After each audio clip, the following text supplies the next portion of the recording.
அஜித்குமார் என்னுடைய கல்லூரியில் என்னிடம் படித்த மாணவன் அஜித்குமார்.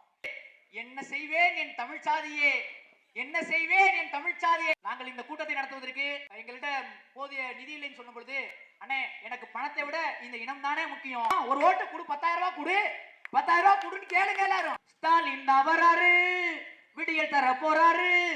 அந்த முத்துக்குமாரை தான் நாம் தமிழர் கட்சி இளைஞர் பாசறையின் குறியீடாக வைத்திருக்கிறது. சுதேசிக்கப்பட்டு ஓரட்டாண்டா எங்க பாட்டன் வாவு சிதம்பரனார், அவரை போல இருக்கணும் தலைவர். பசுமன் முத்துராமலிங்க தேவர் என்ற ஒரு தலைவர் உங்கள் கட்டை விரலை வெட்டி இரட்டை கோலை, தேநீர் விடுதிகளில் இரட்டை கோலை, தொட்டா தீட்டு பார்த்தா தீட்டு இருக்கு. சட்டமன்ற தேர்தல்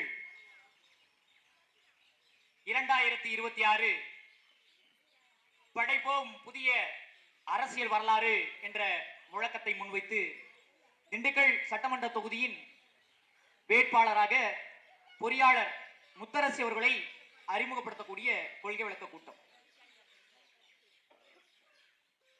நான் தமிழன் என்கிறேன், எந்த இடத்திலும் மரியாதை இல்லை. நீங்கள் தமிழன் என்கிறேன், எந்த இடத்திலும் மரியாதை இல்லை. நாம் தமிழர் என்கிறேன், நாம் தமிழர் என்று சொல்லும் பொழுது அந்த வார்த்தையிலே மரியாதை பெறுகிறது. அப்ப நாம் தமிழர் கட்சினா மரியாதைக்குரியதாக மட்டும்தான் உருவாக்கப்பட்டதா அப்படின்னா அப்படி இல்லை. இந்த மண்ணில் அடிமைப்பட்டு கிடந்த தமிழ் தேசிய மக்களின் உரிமைக்காகவும் விடுதலைக்காகவும் ஆரம்பிக்கப்பட்டதுதான் நாம் தமிழர் என்ற கட்சி. நீங்கள் நாம் தமிழர் கட்சியை பற்றி தெரிந்து கொள்ளாமல், நாம் தமிழர் கட்சியை பற்றி எந்த புரிதலும் இல்லாமல் நீங்கள் எங்களுக்கு வாக்களிக்க வேண்டாம். அன்பிற்குரியவர்களே,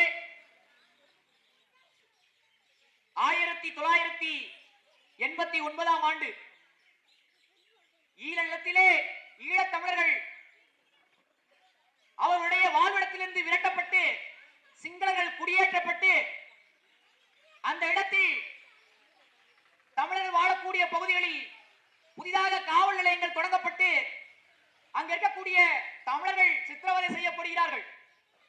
அப்படி அந்த மக்களுக்காக 12 நாட்கள் பட்டினி கிடந்து ஒரு சொட்டு கூட நீர் அருந்தாமல் இறந்து போனான் எங்க அண்ணன் திலீபன் அவர்கள். அன்பிற்குரியவர்களே, அகிம்சை என்றால் காந்தியடிகள் என்று சொல்லுவார்கள், அகிம்சை என்றால் புத்தர் என்று சொல்லுவார்கள். ஆனால் இந்த காந்தியடிகளின் அகிம்சைக்கே அகிம்சை காட்டிய ஒரு நபராக வாழ்ந்தவன் எங்கள் அண்ணன் திலீபன். ஒரு சொட்டு கூட நீர் இருந்தாமல் 12 நாட்கள் பட்டினி கிடந்து தனது உயிரை கொடுத்தான். யாருக்காக? ஈழத்தமிழருக்காக. அந்த திலீபனைத்தான் நாம் தமிழர் கட்சி எங்கள் குருதிக்கொடை என்ற ஒரு பாசறையின் குறியீடாக வைத்திருக்கிறது.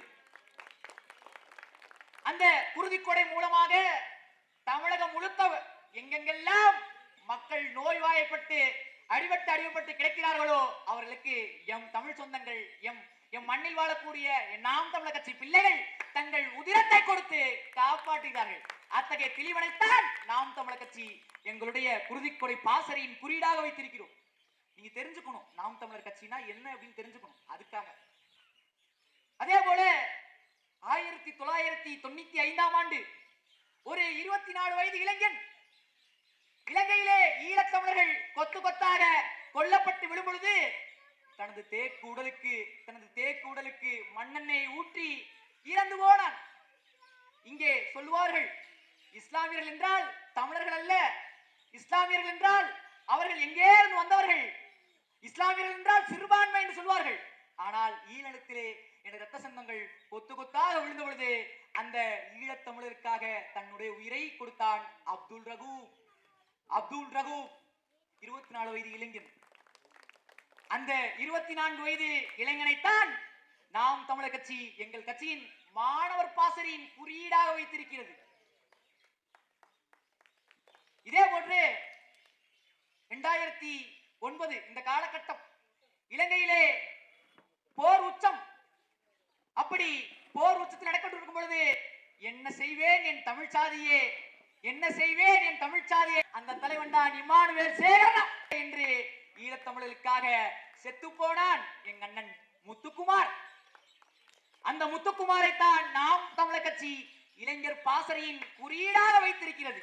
அத்தகைய கட்சி நாம் தமிழர் கட்சி. இதே போல ராஜீவ்காந்தி கொலை வழக்கிலே சாந்தன், பேரறிவாளன், முருகன் இவர்கள் மூவருக்கும் தூக்கு தண்டனை. இவர்கள் மூவரின் தூக்கு தண்டனையை ரத்து செய்ய வேண்டும் என்று மூன்று சேய்களை காத்த அன்னை, தனது உடலுக்கு தீயிட்டு எரிந்து போனால் செங்கொடி என்ற ஒரு பெண்மணி.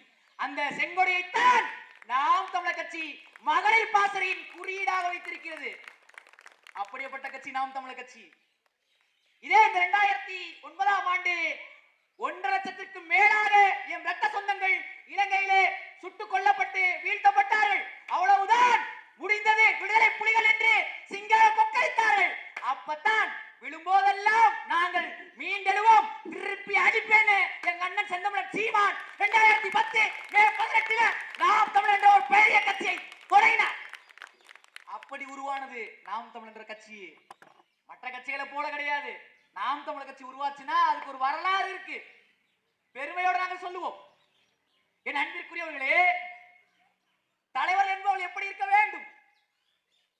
ஒரு உப்பு இருக்கிறது. அந்த உப்பை நீரில் கரைத்தால் உப்பு சுவையை தரும். அப்ப தலைவர்கள் எப்படி இருக்கணும்? உப்பை போன்று இருக்க வேண்டும். தலைவர்கள் எப்படி இருக்க வேண்டும்? என் அன்பிற்குரிய சொந்தங்களே, மெழுகுவர்த்தி இருக்கிறது. அந்த மெழுகுவர்த்தி எப்படி தன்னையே எரித்து மக்களுக்கு வெளிச்சத்தை கொடுக்கிறதோ அப்படி இருக்கணும் தலைவர்கள் என்பவர்கள். தலைவர்கள் எப்படி இருக்க வேண்டும்? தலைவர் என்பவர்கள் என் இரத்தவனாக இருக்க வேண்டும். தகப்பன் என்பவன் என்னை பெற்றவனாக இருக்க வேண்டும். அவர்கள் தான் தலைவராக இருக்க முடியும்.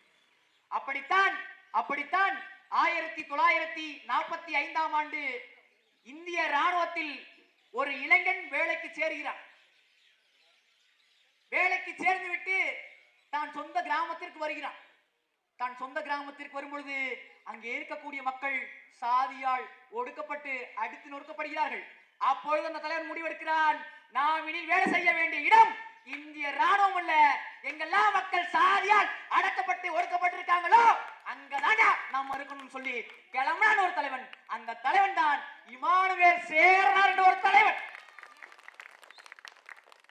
வெறும் 18, எனக்கு முன்னாடி சொன்னார் இல்லையா மண்டல செயலாளர் எங்க அண்ணன் கணேஷ்குமார் அவர்கள், 18 வயதில் வெள்ளையனே வெளியேறு இயக்கத்தில் கலந்து கொண்டு 3 ஆண்டுகள் சிறை தண்டனை பெற்று இந்த மண்ணுக்கும் மக்களுக்காக போராடினான் ஒரு தலைவன். அந்த தலைவன் தான் இமானுவேல் சேகரன். அன்பிற்குரியவர்களே, இரட்டை கொலை, தேநீர் விடுதிகளில் இரட்டை கொலை, தாழ்த்தப்பட்ட ஒடுக்கப்பட்ட மக்களுக்கு அந்த தேநீர் கோலையில் குடிப்பதற்கு தேநீர் தரமாட்டார்கள். அவர்களுக்கு தனியே ஒரு கோலை. அப்ப அந்த இரட்டை கோலைக்கு எதிராக மாநாடு நடத்தி இந்த இந்திய தேசத்தையே திரும்பி பார்க்க வைத்த தலைவன் இருக்கிறான் என்றால் அந்த தலைவன் தான் நமது இமானுவேல் சேகரனார் அவர்கள். அப்ப தலைவன் எப்படி இருக்கணும்? இந்த மண்ணுக்கும் மக்களுக்கும் போராடக்கூடியவனா இருக்கணும்.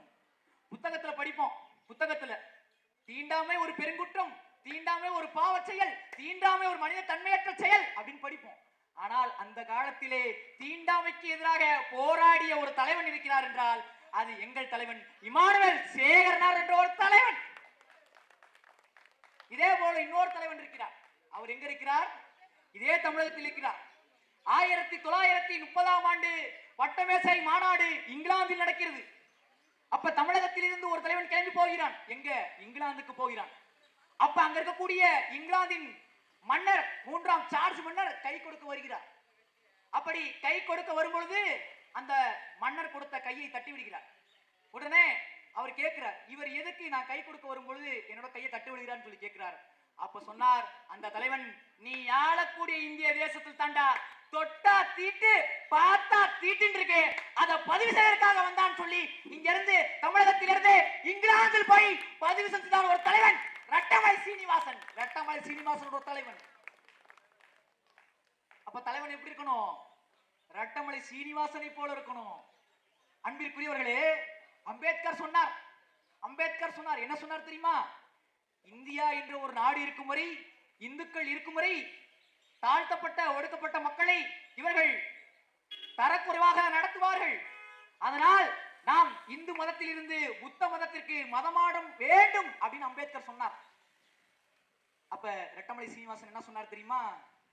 ஏய், நான் இந்துவே இல்லையடா, நான் எதற்காக மதம் மாற வேண்டும் அப்படின்னு அம்பேத்கரே கேள்வி கேட்டார். ஒரு தலைவன் ரெட்டமலை சீனிவாசன் என்ற ஒரு தலைவன். இதே போல ஆங்கிலேயர்கள் இந்தியாவிற்கு வந்தார்கள். எதற்காக வந்தார்கள்? வாணிபம் செய்ய வந்தார்கள். வாணிபம் செய்தால் அவளுக்கு என்ன கிடைக்கும்? பொருளாதாரம் கிடைக்கும்.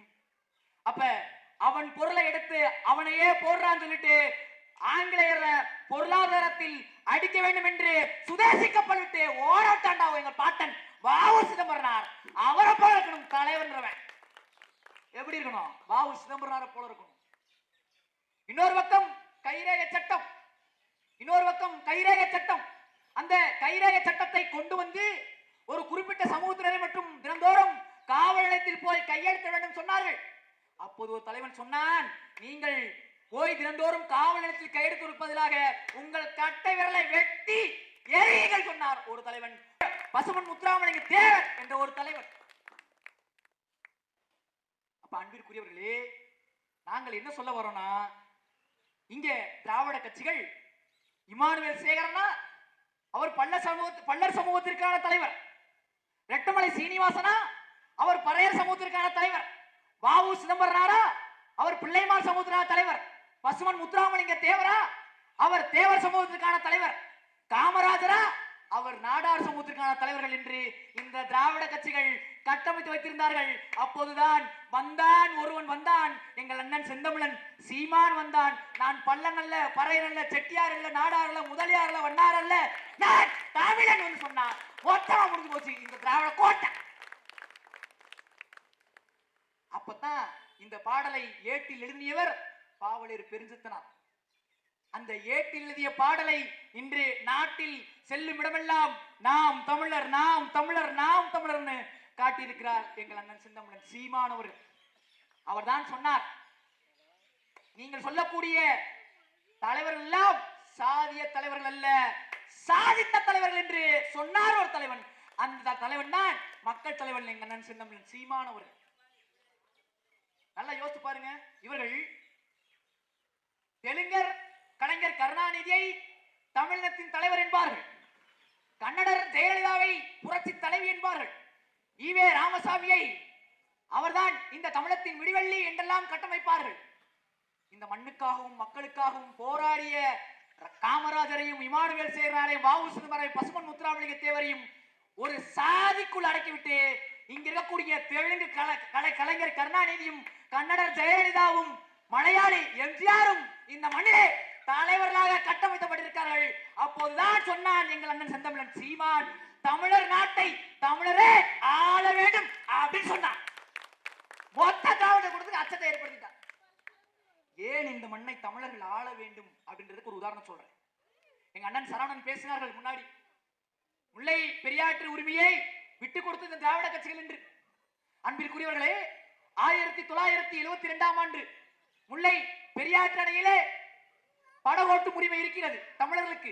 அந்த படகோட்டும் உரிமையை மலையாளிகளுக்கு விட்டுக் கொடுத்தது யார் என்றால் ஐயா கருணாநிதி அவர்கள். அவர்தான் அப்பொழுது முதலமைச்சராக இருந்தார்.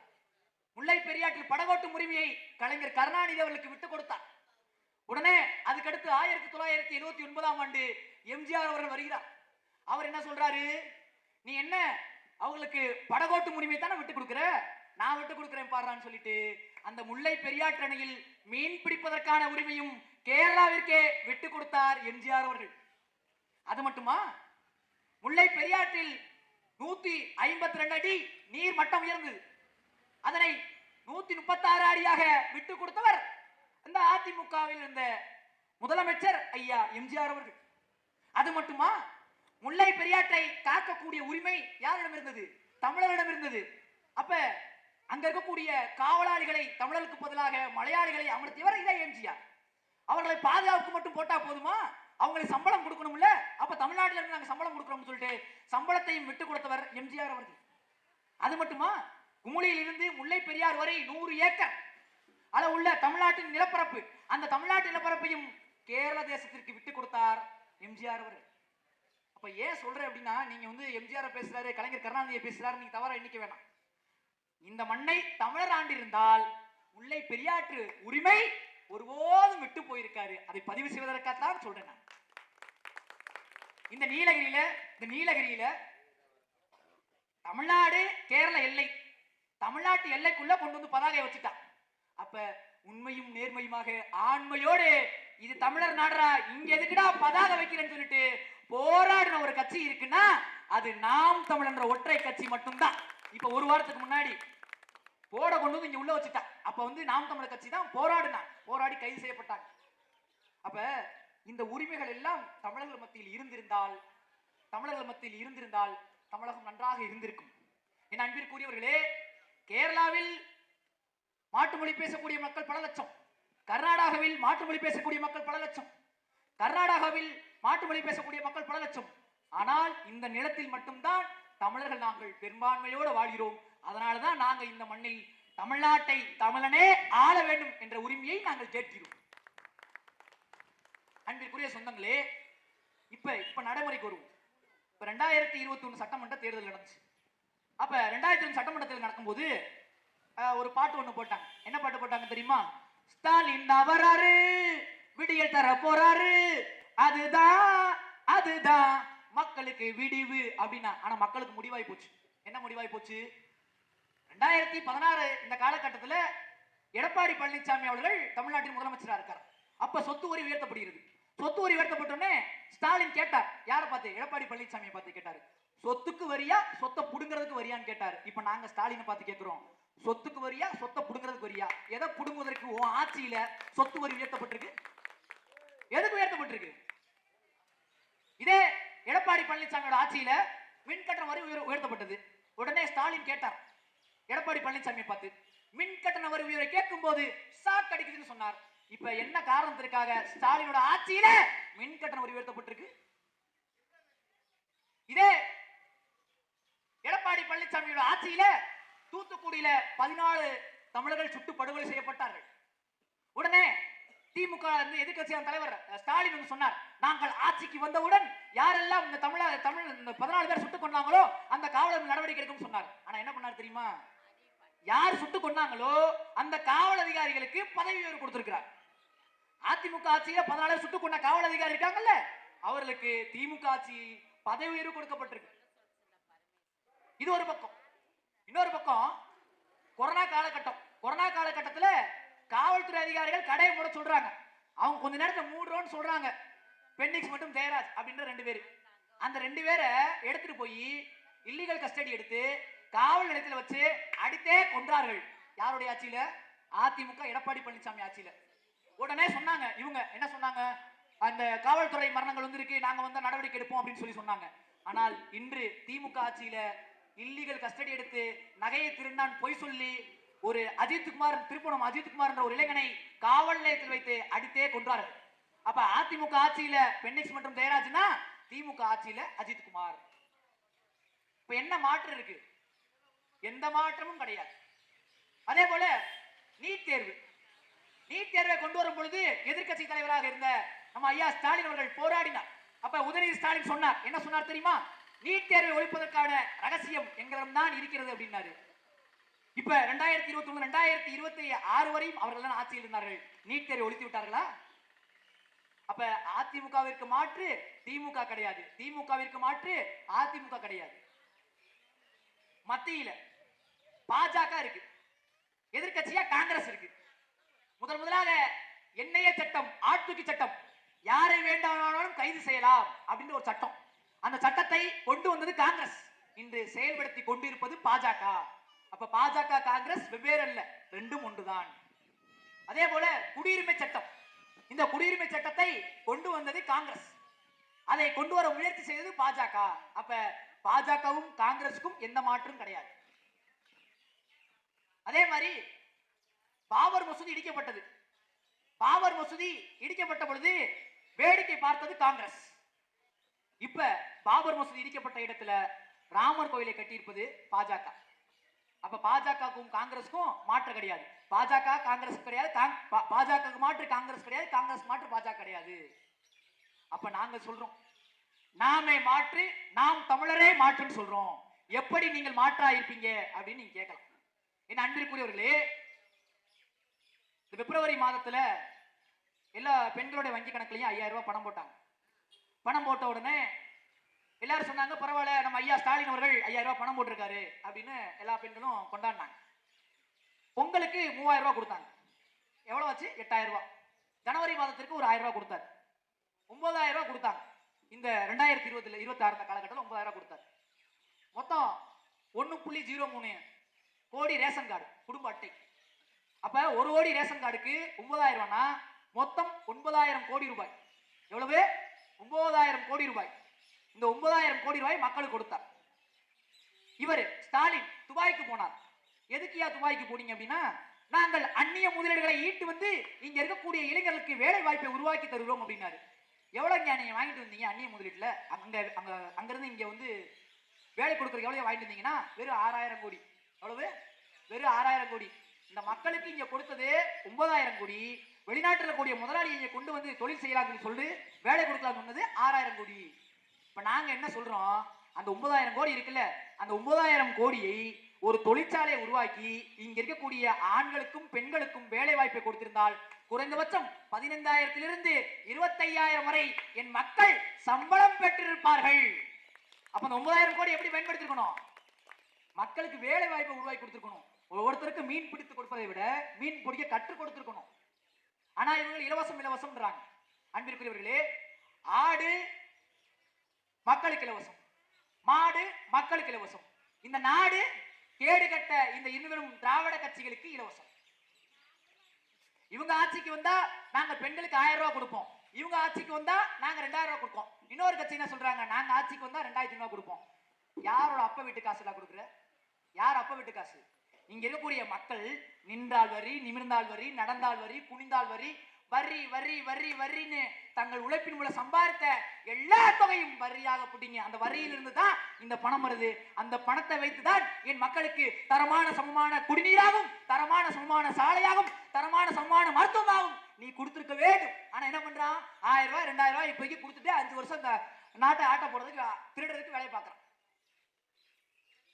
நீங்க இந்த தடவை வந்தாங்கன்னா ஒவ்வொரு முறையும் 500 ரூபாய் 1000 ரூபாய் கேட்காதீங்க, கேளுங்க. 10,000 ரூபாய் கேளுங்க. ஒரு ஓட்டுக்கு 10,000 ரூபாய் கேளுங்க. கேளுங்க அவர்கிட்டயே, ஐயா ஒரு ஆட்டுக்குட்டியோட விலை என்ன? 10,000. ஒரு பன்னிக்குட்டியோட விலை என்ன? 20,000. ஒரு நாய்க்குட்டியோட விலை 30,000.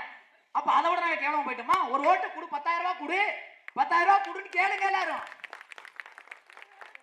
500 ரூபாய் 1000 ரூபாய் கொடுத்து ஈஸியா ஓட்ட வாங்கிட்டு போறது. நீங்க சிந்திக்கணும் என் அன்பிற்குரியவர்கள். அதே போல நீங்கள் இந்த இந்திய அரசியல், திராவிட அரசியல், தமிழ் தேசிய அரசியல், இதற்குள்ள வேறுபாட்டை தெரிந்து கொள்ள வேண்டும். அன்பிற்குரியவர்களே, இந்த கோவில் இருக்கிறது. இந்த கோவிலுக்குள் கருவறைக்குள் தாழ்த்தப்பட்ட ஒடுக்கப்பட்ட மக்கள் எல்லாம் வரக்கூடாது அப்படின்னு சொல்வது இந்திய அரசியல். இந்த கோவிலுக்குள் தாழ்த்தப்பட்ட ஒடுக்கப்பட்ட மக்கள் எல்லாம் உள்ளே போகலாம், நீங்கள் உள்ளே போவதற்கான உரிமையை நாங்கள் பெற்றுத் தருகிறோம் என்று சொல்வது திராவிட அரசியல். தமிழ் தேசிய அரசியல் என்ன தெரியுமா? இந்த கோவிலே என்னோடதுடா, என்னை யாரா நீ உள்ள போக கூடாதுன்னு சொல்றது தமிழ் தேசிய அரசியல். கச்சத்தீவு இருக்கு, கச்சத்தீவை தூக்கி கொடுத்தது இந்திய அரசியல். வேடிக்கை பார்த்தது திராவிட அரசியல். கச்சத்தீவை திருப்பி கொடு, இல்லாட்டினா எங்களை பிரிச்சு விடு, இது தமிழ் தேசிய அரசியல். இங்க இருக்கக்கூடிய தலைவர்கள் எல்லாம் சாதிய தலைவர்கள் என்று முத்திரை குத்துவது இந்திய அரசியல், திராவிட அரசியல். இங்க இருக்கக்கூடிய தலைவர்கள் எல்லாம் சாதிய தலைவர்கள் அல்ல, சாதித்த தலைவர்கள் என்று சொல்வது தமிழ் தேசிய அரசியல். என் அன்பிற்குரிய சொந்தங்களே, நீங்கள் சிந்திக்க வேண்டும். இந்த சட்டமன்ற தேர்தலில் எங்கள் வேட்பாளர், ஒரு படித்த வேட்பாளர் பொறியாளர் முத்தரசு அவர்களை எங்க அண்ணன் செந்தமிழன் சீமான் வேட்பாளர் வைத்திருக்கிறார். நீங்கள் அவருக்கு இந்த சட்டமன்ற தேர்தலில் விவசாய சின்னத்தில் வாக்களிக்க வேண்டும். இப்ப இந்த பகுதியில சொன்னாங்க, அண்ணே காலையில வந்து பார்த்த பொழுது இங்க ரேஷன் கடை ஒண்ணு இருக்கு, அது திறக்கப்படாம கிடக்கு. 3 தண்ணி தொட்டி கட்டி போட்டிருக்காங்க. 3 தண்ணி தொட்டி, வடக்கு மாலைப்பட்டி, நடுமாலைப்பட்டி, தெற்கு மாலைப்பட்டிக்கு 3 தண்ணி தொட்டி கட்டி போட்டிருக்காங்க. ஆனா அதை திறக்காம வச்சிருக்காங்க. இதே பக்கத்துல கூடிய பி காப்பிலிப்பட்டி கிராமத்துல அந்த பகுதியில் கூடிய மக்கள் வந்து எங்கிட்ட சொன்னாங்க, 30 வருடம் பழமையா இருக்கக்கூடிய நீர் தொட்டி இடிஞ்சு, இந்த நீர் தொட்டி இருக்கு இல்லையா, இதே மாதிரி ஒரு நீர் தொட்டி இடிந்து உள்ள சொல்லிருந்துச்சு. நாம் தமிழர் கட்சி மாவட்ட ஆட்சியரிடம் மனு கொடுத்து அந்த 30 வருடம் பழமையான நீர் தொட்டியை இடித்திருக்கிறோம். அதே போல அங்கே பல நீண்ட நாட்களாக திறக்கப்படாமல் இருந்த ரேஷன் கடையை நாங்கள் திறந்து வைத்திருக்கிறோம். அதே போல அங்க இருக்கக்கூடிய மின் மோட்டார், குழாய், பைப் இதெல்லாம் வந்து இணைப்பு கொடுக்காம இருந்தது, தண்ணி தொட்டி பயன்பாடு கொண்டு வராம இருந்தது. அதையெல்லாம் நாம் தமிழர் கட்சி பயன்பாட்டிற்கு கொண்டு வந்திருக்கிறோம். இங்கேயும் நாங்க இந்த இடத்துல இந்த கூட்டத்தை சிறப்பாக ஏற்பாடு செய்தது அஜித்குமார் அவர்கள். அஜித்குமாரும் அங்க இருக்கக்கூடிய அவர்களுடைய நண்பர்களும் தான் இந்த கூட்டத்தை சிறப்பாக ஏற்பாடு செய்தார்கள். அஜித்குமார் என்னுடைய கல்லூரியில் என்னிடம் படித்த மாணவன் அஜித்குமார். நாங்கள் இந்த கூட்டத்தை நடத்துவதற்கு எங்கள்கிட்ட போதிய நிதி இல்லைன்னு சொன்ன பொழுது, அண்ணே எனக்கு பணத்தை விட இந்த இனம் தானே முக்கியம், இந்த மக்களுக்காக நான் கூட்டம் நடத்துறேனே, என் பகுதி மக்களுக்காக நான் கூட்டம் நடத்துறேன்னு சொல்லிட்டு தன்னோட சொந்த கை காசை போட்டு இந்த கூட்டத்தை வந்து சிறப்பாக நடத்தியிருக்காங்க. அப்ப அன்பிற்குரியவர்களே, நீங்கள் சிந்திக்க வேண்டும், நீங்கள் சிந்தித்து வாக்களிக்க வேண்டும். ஒரே ஒரு முறை இந்த தேர்தலில் இருக்கக்கூடிய இந்த அரசியல்வாதிகளுக்கு அச்சத்தை ஏற்படுத்துங்கள், அச்சத்தை ஏற்படுத்துங்கள். இந்த மாலப்பட்டியில போன தடவை 2024 தேர்தலில் 100 ஓட்டு போட்டிருக்காங்க மக்கள்.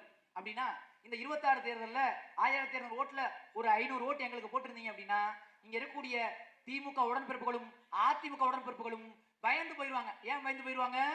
என்னடா நம்ம வந்து 1000 கொடுக்குறோம், 5000 கொடுக்குறோம், அண்டா கொடுக்குறோம், குண்டா கொடுக்குறோம், மிக்சி கொடுக்குறோம், எல்லாம் கொடுக்குறோம், அப்படி கொடுத்தும் இந்த மக்கள் நாம் தமிழர் கட்சிக்கு வாக்கு செலுத்தி விட்டார்கள் அப்படின்னு பயப்படுவான். உன்னை பார்த்து உனக்கு அடுத்து என்ன பண்ணுவான், அடுத்து உனக்கு என்ன பண்ணுவான், உங்களுக்கு என்ன வேணும் அப்படின்னு உங்கள்கிட்ட வந்து கேட்பான். ஜனநாயகத்தில் அரசியல்வாதிகளுக்கு நீங்கள் அச்சத்தை ஏற்படுத்த வேண்டும், அச்சத்தை ஏற்படுத்த வேண்டும். அடுத்த முறையும் நாம் மக்களுக்கு நல்லது செய்ய வேண்டியதில்லை என்றால் இந்த மக்கள் நாம் தமிழர் கட்சிக்கு வாக்கு செலுத்தி விடுவார்கள் என்ற அச்சத்தை ஏற்படுத்துங்கள். அரசியல்வாதிகளுக்கு அச்சத்தை ஏற்படுத்துங்கள். என் அன்பிற்குரியவர்களே, ஒரு விவசாயி இருக்கிறார், அந்த விவசாயிடமிருந்து ஒருவர் நெல்லை வாங்கி கொண்டு போய் அரிசியாக்கி விற்கிறார், அவர் இந்த மண்ணில் கோடீஸ்வரராக இருக்கிறார். ஒரு விவசாயி இருக்கிறார், அந்த விவசாயிடமிருந்து ஒருவர் மிளகாயை வாங்கி கொண்டு போய் மிளகாய் பொடி தயாரித்து இருக்கிறார், அவர் இந்த மண்ணில் கோடீஸ்வரராக இருக்கிறார். ஒரு விவசாயி இருக்கிறார், அந்த விவசாயிடமிருந்து ஒரு தக்காளியை வாங்கி கொண்டு போய் தக்காளி ஜாம் தயாரித்து இருக்கிறார், தக்காளி ஊறுகாய் தயாரித்து இருக்கிறார், அவர் இந்த மண்ணில் கோடீஸ்வரராக இருக்கிறார். ஒரு விவசாயி இருக்கிறார், அந்த விவசாயி தேவையான டிராக்டர் அமைச்சு கொடுக்கிற கோடீஸ்வரராக இருக்கிறார். ஒரு விவசாயி இருக்கிறார், அந்த விவசாயி தேவையான லாரி அமைச்சு கொடுக்கிற கோடீஸ்வரராக இருக்கார். ஒரு விவசாயி இருக்கிறார், அந்த விவசாயி தேவையான பம்பு செட் அமைச்சு கொடுக்கிற கோடீஸ்வரர். இவர்கள் எல்லாம் கோடீஸ்வரனா இருக்கும் போது ஏண்டா விவசாயி மட்டும் ஏழையா இருக்கான்னு கேட்ட ஒரே ஒரு கட்சி இந்த மண்ணில் இருக்குன்னா அது நாம் தமிழர் ஒற்றை கட்சி மட்டும்தான். அது எங்க அண்ணன் செந்தமிழன் சீமான் மட்டும்தான். அதனாலதான் எங்க அண்ணன் செந்தமிழன் சீமான் சொன்னார், என்ன சொன்னார், ஆடு மாடு வளர்த்தல் அரசு பணி, வேளாண்மை அரசு பணி, படித்தவர் படிக்காத அனைவருக்கும் அரசு வேலை, இனி படிக்காதவர் இல்லை என்ற நிலையுறவாக்க அடித்த வேலை அப்படின்னு சொன்னார் எங்க அண்ணன் செந்தமிழன் சீமான். நீங்க வந்து சிந்திக்கணும், விவசாயி நன்றாக வாழ வேண்டும், என் மக்கள் நன்றாக வாழ வேண்டும்னா ஒரே ஒரு ஓட்டை மட்டும் நீங்கள் செலுத்துங்கள். பெண்ணா இருக்காங்க, அவங்க வந்து அந்த அளவுக்கு இது பண்ணுவாங்களா அப்படின்னு நீங்க நினைக்க வேண்டாம். எங்கள் தலைவருடைய படையில இலங்கை ராணுவத்தில் 32 கிலோமீட்டர் கடலுக்கடியிலே நீந்தி சென்று இலங்கையினுடைய கப்பல் படையை தற்கொலை படையாக மாறி அங்கே இருக்கிற பெண்மணி வெடித்து சிதற வைத்தார். அதை போலதான் எப்படி எங்கள் தலைவருடைய படையில் பெண்களுக்குன்னு படை இருந்ததோ அதே போல தமிழகத்தில் எங்க அண்ணன் செந்தமிழன் சீமானவர்கள் பெண்களுக்குன்னு படையை உருவாக்கி 117 பெண்கள் 117 ஆண்கள் என்று ஆணுக்கு பெண்ணை நிகராக வச்சிருக்காங்க. பெண்ணான அப்படின்னு நீங்க வந்து எளிமையா கடந்து போயிடக்கூடாது, இவங்க என்ன பண்ணுவாங்க நினைச்சிடக்கூடாது. இதே போலதான் பெண் ஒருத்தி வீர மரத்தி இருந்தால் சிவகங்கையில் முத்துவடுகநாதன் என்பவர் கொல்லப்பட்டார். அவர் கொல்லப்பட்ட பிறகு 8 ஆண்டுகள் கழித்து தன் கணவர் இழந்த பகுதியை மீட்டெடுத்தால் பெண் ஒருத்தி வீர மரத்தி வேலு நாச்சியார் என்ற ஒரு பெண்மணி. இப்ப நீங்க வந்து பெண் அப்படின்னு நீங்க சாதாரணமா கடந்து போயிடக்கூடாது. இந்த சட்டமன்ற தேர்தலில் எங்களுடைய சகோதரி பொறியாளர் முத்தரசி அவர்களுக்கு வாக்கு செலுத்தணும். வாக்கு செலுத்தி நம்புறோம். தமிழ்தாய் வாழ்க, தலைவர் பிரபாகர் வாழ்க. நன்றி, வணக்கம். நாம் தமிழர், நாமே தமிழர்.